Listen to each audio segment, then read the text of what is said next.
All right. Good morning. Good morning, guys. Good morning from the Memphis airport. Heading to Dallas Love Field this morning to connect with Steve and go drop in on the guys at Job Tread and see what they're up to at boot camp. So, I was trying to make it there for noon. Steve is speaking at noon, but I might be a little bit late. We'll get there. So, anyway, we're here at the airport. We got an early flight this morning, so here we are live, and probably many or most of you will be seeing this on the rewind. So we're up early and ready to rock and roll. Wendy has spoken a few words to me, but she's still waking up. She smiled.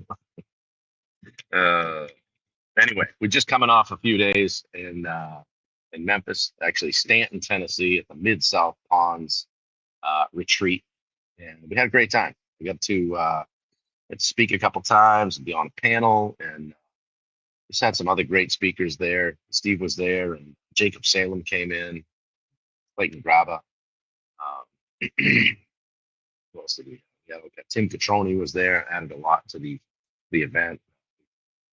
Gio De La Cruz from Aquascapes popped in yesterday. We had Vinny from and John and Jake from I don't remember the name of the company. What's the name of the company? Where's Jake from, Wendy? Jake from I call him Jake from State Farm. Uh no Easy Pro. You never say it's because I always say Jake from State Farm.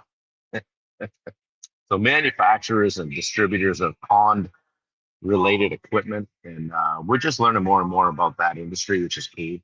What I have learned is that a lot of people in the pond industry are open to coaching and knowing that they may be able to create these great water features, but still need help figuring out the business side of things. So we're happy to be in the mix with those guys. So hey, if you're on here, pop in the chat. How you doing on a scale of 1 to 10? We're running a little bit ahead of time this morning. Aaron Callie, good to see you.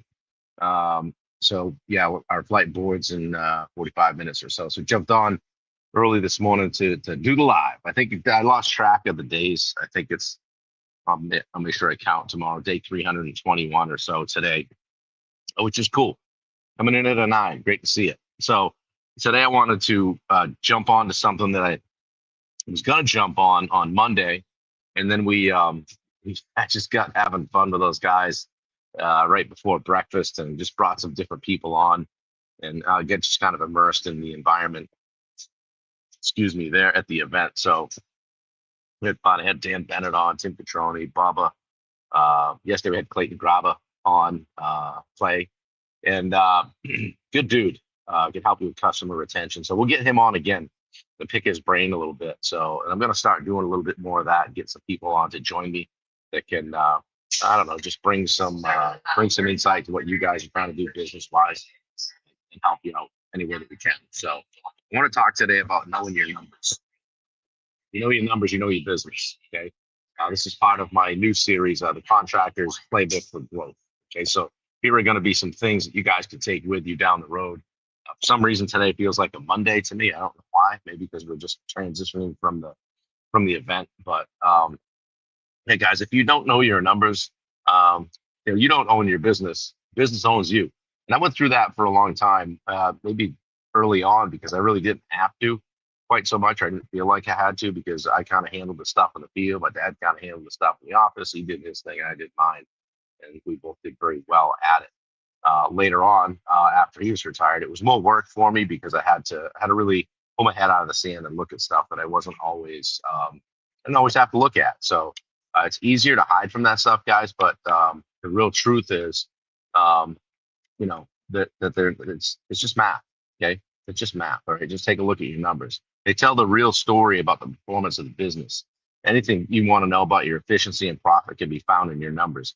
You would be surprised at the number of people that walked by our booth at the show we did a few weeks ago, and I would say, "Hey, what do you do for revenue?" And they'd say, "Huh? How much do you sell?" Well, as much as we need. What's your revenue goal? I don't know, and that's how my wife handles that in the back office. Okay, we do the installs. Okay, well, you need to know your numbers. They just tell the real story about your business. Okay, most contractors guess their way through the month, hoping the bank balance tells them the score, and it really doesn't. I've had times where I had several $100,000 in the bank account. None of it was mine. It was deposits from from other jobs, and you got to be really responsible with that kind of money, guys, because it's not yours. All right. Hopefully, if you do your job right in the end, when you're the last guy paid, it's yours. Good morning, George Ross. How are you? Good to see you, buddy. Yeah, I mean, I remember sitting at my desk one day. I don't know, after a long day on the job site, busy. Phone was ringing, all the stuff. Um, Projects were going good. Um, Invoices were going out, getting looks at jobs, but cash was tight, and I'm like, where's all the cash? I was feeling like, how can we be this freaking busy and still feel broke? Right. And I know you guys have felt that way before. Um, and that's when I learned one of the most important lessons in business. Being busy doesn't mean that you're profitable, guys. Just being busy does not mean that you're profitable. Ask me how I know.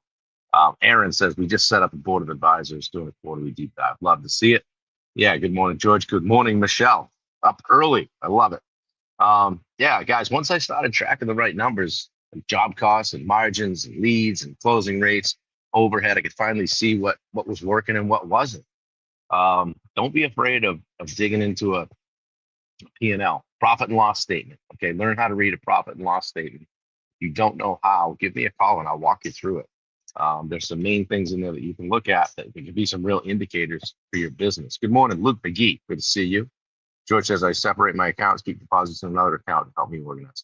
That's a very responsible contracting, George. Good for you. It keeps things very clear. Okay, so yeah, once I started tracking the right things, things started to get pretty clear, guys. I stopped running the construction company by feel and started running it by fact. Okay, that clarity changed everything. Okay, and it's data over drama. Like your numbers don't care how hard you worked. They don't. And you can do a lot of things right and still be in a bad spot. Okay. The numbers are going to reflect how effectively you worked. Okay. Good morning, Dustin Hippensteel. How are you? Yeah. Every decision you make should have a number attached to it. Hey, sidebar. Wendy sold a bunch of shirts this week on her kindness threads, love and kindness threads t-shirt movement. So the ticker at the bottom of the screen here is the link for that. So guys, grab that, grab yourself a t-shirt. You clowns on YouTube that are commenting or spamming me right now, take a break. See you later. Yeah, data over drama, guys. Like I said, your numbers don't care how hard you work. What we want to know is how much time did it take? How much did it cost? How much did it return? Right? Here's five things that you want to be paying attention to. You don't need an accounting degree, just visibility. You don't have to be a bookkeeper. You don't have to be a CPA to pay attention to these things. Okay. Number one, gross revenue. Call it. How much did we do? There's a difference between revenue and sales, guys. Revenue, I tie to production. That's how much work we did. How much money came in the business? Not I sold 2 million next year and some of it's happening in a year and a half. That's not revenue. Okay. Good morning, Wendy. Okay. The next one is gross profit. Okay. And we want to know that margin. Okay. So that's what's left after direct job costs. We take our top line revenue and subtract everything that it costs to get that job done. And that's known as the cost of goods sold. We get gross profit. Okay. Then we want to look at our overhead. What'll it take to keep the lights on? Overhead is the check you get to write for the pleasure of owning the business, whether you do a project or not, whether you do a job or not. What is your monthly overhead? Know what it costs to make that business run. Know what that check is going to be on a monthly basis. Okay. Guys, and the biggest mistake I see with a lot of contractors is they're working on the job site and they put their salary in overhead. Okay. If you're an owner and you're working on the job site, you are direct labor. There's a difference. Okay. What happens, your net profit will be the same, but it's going to skew your gross profit. Okay. And if you're evaluating a business based on GP, it's going to skew your number. So if you're salary and you're working in the field, we got to get that as direct labor. We got to get above the line in the cost of goods sold. Okay. The other number you want to pay attention to is net profit. Okay. What's really yours after everything? If you cash it all in, took your poker chips and pulled them aside from the table and left, that's your net profit. Okay. There should be something there at the end of the year. Don't settle for 5%. As a contractor, there shouldn't be any reason you shouldn't be at somewhere between 10 and 20%, 15%. Okay. Right? Which means that you have to have a higher sale price, higher gross profit if you want to have a higher net profit. Okay. Last number that I recommend people take a good hard look at is just closing rate. How many leads become paying jobs? Okay. I get 300 leads a month. Yeah, but they're all Angies and they're tire kickers and you close one job. Okay. Also look at your close ratio. How many of those jobs you close? Okay. All right. So there's a few numbers just to start tracking consistently. When you track these things, decisions get easier, stress goes down. Okay. Because you know the numbers. All right. Profit is this decision, not an accident. Well, there's people out there that are accidentally doing well by themselves, right? And you see those guys, right? But they don't last. All right. I've said this too. Many contractors say, I'll make it up on the next job. How many times have you said that? You're not gonna, you just don't. It just never, you never get that. You rob Peter to pay Paul. You don't find the profit. You build it into every single estimate, every hour, every system. If you got windshield time on a job, put it in the spreadsheet. Okay. Hey, we got this great job. It looks good on paper, but it takes 2.5 hours of travel every day for the guys. We're only getting 4 hours of work out of them every day. Okay. What you don't track is always going to cost you.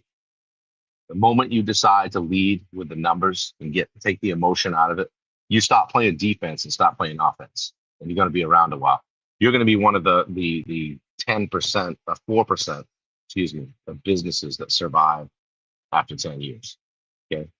Jamie Moeller, good to see you. She said, Wendy Turner, good morning. Kate, I didn't get to hug you goodbye. She's sitting over here to my right, Jamie. I'll give her a hug for you. Thanks for jumping on. Enjoyed seeing you and the team yesterday. We had a blast. Man, I was tired. I just sat there after I spoke and just kind of decompressed for a little bit. That's funny. So, yeah, good morning. Good morning. So, ask yourself this, guys, as you turn toward your P&L and your numbers. Ask yourself if you really know your numbers, or are you guessing? Are you guessing at those numbers? What's one key metric I could start tracking daily or weekly right now? Go back to the things that I mentioned: gross revenue, gross profit, overhead, net profit, closing rate. I don't care if you just pick one. Start looking at it daily. That's how you start. Okay, and then add one every week. I always say, don't try to boil the ocean, right? Just start looking at it. Force yourself to look at it. If you don't understand it, find someone that can help you. It's not rocket science. It really isn't, guys. There's a few key metrics that if you track, I said in my talk yesterday, if we can track it, we can measure it. If we can measure it, we can analyze it. We can analyze it. We can improve it. Something like that, right? I don't have my notes in front of me, but if we can track it, we can improve it, guys. All right.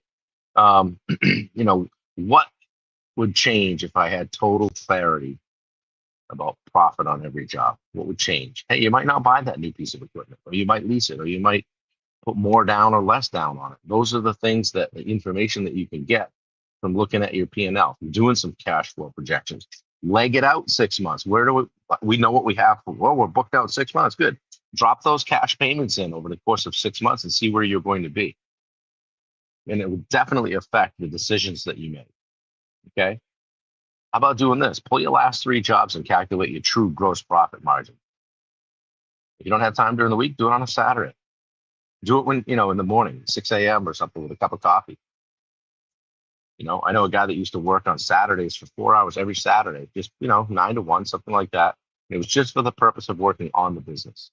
He didn't worry about jobs. He didn't worry about what lumber or paint or bathrooms or anything like that. It was just looking at the business. It was his business development day. So, yeah, guys, if you don't know how to start, do this one calculation: revenue minus job costs, and then divide that by revenue. So revenue minus job costs, and then divide that again by revenue. Okay. That's going to give you your gross profit margin. The margin. Okay. Look at the margin. Just start tracking it. Just write it down. And maybe between now and the end of the year, you start establishing some habits that you didn't have before. Habits that I had earlier on in my contracting business I would have done even better than I did. Okay. I don't stand here from a high horse and tell you guys all things that I did and did great. The many things that I talk about, really, to be perfectly honest, are things that I could have done better had I had the coaching, had I had the mentorship, had I known what I know now. Okay. So clarity creates control. Control creates confidence. When you know your numbers, you stop reacting and start leading. Okay. All right. So how about this today? Drop a number sign, drop a hashtag in the chat if you watch this, if it landed with you, if you watch it on replay, like most of you will. It's 6:01 local time here in Memphis, and we're gonna head down to the gate. And as you know, we always go to the gate to make sure the gate is in fact there and it says our flight on it, and then we go get a coffee. And I was surprised to see this morning they've got the holiday stuff going already at Starbucks. Killing me, guys. You're killing me. Yeah. So it tis the season, I guess. We were getting some groceries when we got here the other night, and we were in, I think it was Target or Walmart or wherever we were, and I heard a Christmas song on the overhead. I'm like, no, it's happening. I'm not ready.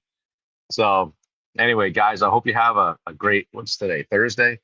Great Thursday. Again, we're headed for Love Field in Texas and Dallas.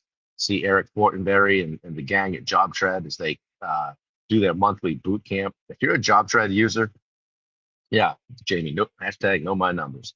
Yeah, if you're a JobTread user, JobTread's construction management software, these guys just surpassed 8,000 customers in the last few weeks. And they're working hard at helping people get better at contracting, helping them run their jobs, helping them make more money. Steve and I and the crew are going to be hanging out with Eric and his team at their event today and then tomorrow as well. So Steve's gonna speak to the crew today. We'll probably just miss that, but we get in and we get to bang around with those guys and see what boot camp's all about, so that when we promote it here on the live, we can share even more with you guys. So guys, if you need anything from me, let me know what it is. I'm easy to reach. You know where to find me.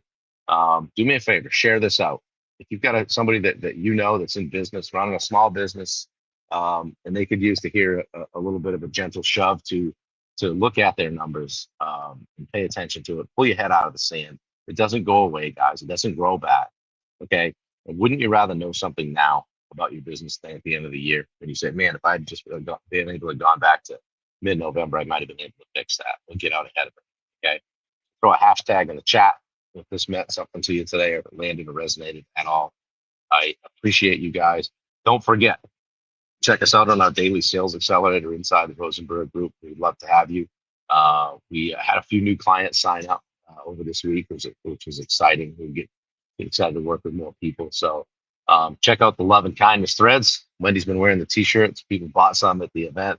Baba made her all cringy and brought her up front. She got to talk about what she was doing. And then Dan Bennett filmed her on sort of a little fireside chat last night. So she got uncomfortable this week, and I'm proud of her. So it's been fun to see her do that and grow her t-shirt movement, if you will, love and kindness. So check it out. Love to support her with that. Place an order. Christmas is coming, so they're great Christmas gifts. They take about a week to get, just so you know. And yeah, so do that. Anyway, tomorrow I should be able to go, I think, on time, pretty close. And we're going to talk about pricing with confidence and not fear. Okay, talk about how to build that profit into your pricing from the start, not being afraid to charge what you're worth. Stop guessing, stop discounting, stop sharpening the pencil. You start charging what your work is worth. So anyway, guys, love y'all. I appreciate you. We're here at the Memphis airport. We're going to head down toward the gate and stand around and stare at everybody, push and shove and get on to our already reserved seat. So anyway, guys, have a great day. Let me know if you need me. Take care.